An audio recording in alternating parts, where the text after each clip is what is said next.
વડોદરા મહાનગરપાલિકામાં bogus fire એનઓસીમાં નવો ખુલાસો થયો। બોગસ ફાયર એનઓસીમાં ફાયર સેફટી સર્વિસ એ શંકાના દાયરામાં। શિવાય ફાયર સેફટી સર્વિસ શંકાના દાયરામાં આવી। બિલ્ડર સિંહલ અર્શ પ્લાઝાના ભાગીદારોએ ખુલાસો આપ્યો। શિવાય ફાયર સેફટી સર્વિસે કોન્ટ્રાક્ટ આપ્યો હતો।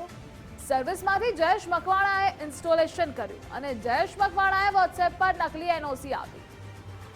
शिवाय फायर सेफ्टी सर्विस क्यानी छे तेनो पण उल्लेख नहीं करायो।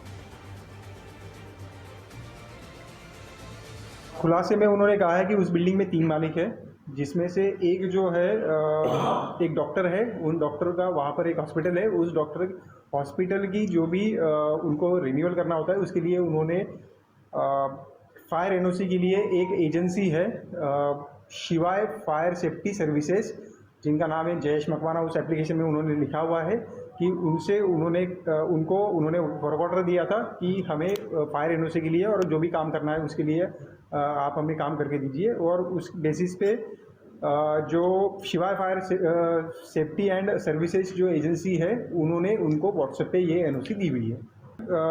वो जो एनओसी है उसके ऊपर में पूर्व इंचार्ज चीफ फायर ऑफिसर की साइन है और उनके बाद के जो पूर्व इंचार्ज चीफ फायर ऑफिसर है उनका नाम है। तो उससे साइन और नाम जो है उसमें कॉन्ट्रडिक्टरी लग रही है, इसलिए हमें वो लगा कि ये मामला फोर्जरी का है। इसलिए हम लोग अभी पुलिस के पास में उसकी कंप्लेंट की हुई है।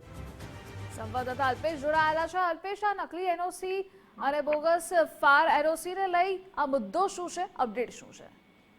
ધ્રુવિશા, બિલકુલથી વાત કરવામાં આવે તો જે રીતે આજે અર્શ પ્લાઝા છે ને ત્યાં આગ લાગવાનો બનાવ બન્યો હતો। આગ લાગ્યા બાદ જ્યારે પણ ફાયર એનઓસી રિન્યુઅલ માટે મોકલવામાં આવી ત્યારે આખો આજે ભાંડો છે તે ફૂટ્યો હતો અને આ જે ફાયર એનઓસી છે તે નકલી હોવાનું સામે આવ્યું હતું। જોકે ફાયર વિભાગ દ્વારા આ જે બિલ્ડર છે અર્શ પ્લાઝાના ભાગીદારો છે તેમની પાસે ખુલાસો પણ માંગવામાં આવ્યો હતો। 3 દિવસનો સમયગાળો પણ આપવામાં આવ્યો હતો।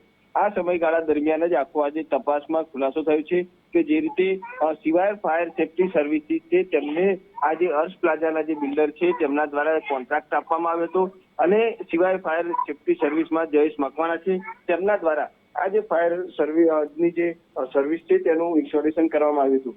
જયેશ મકવાણા દ્વારા વોટ્સએપ પર આખી આ જે નકલી એનઓસી છે તે મોકલવામાં આવી હતી, પરંતુ મહત્વની વાત અહીંયા હાલ એ સાબિત થાય છે કે હાલ આજે સિવાય ફાયર સેફટી સર્વિસ છે તે ક્યાંની છે તેનું મુખ્ય જે સંચાલન કરતા કોણ છે તેનો કોઈ પણ પ્રકારનો ઉલ્લેખ છે તે આની અંદર નથી કરવામાં આવ્યો। જોકે હાલ તો ફાયર વિભાગ દ્વારા સમગ્ર મામલે રાવપુરા પોલીસને જાણ પણ કરવામાં આવી છે, પોલીસે ફરિયાદ પણ નથી છે।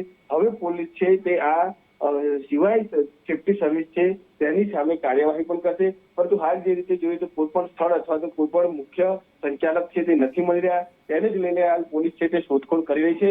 સાથે સાથે આ જે એજન્સી છે તેને આવી કેટલા લોકોને એનઓસી પધરાવી હશે એ પણ દિશામાં હાલ પોલીસ છે તે તપાસ કરી રહી છે। જી અલ્પેશ, આપ જોડાયેલા રહેજો, આગળ પણ આપની પાસેથી અપડેટ મેળવતા રહીશું।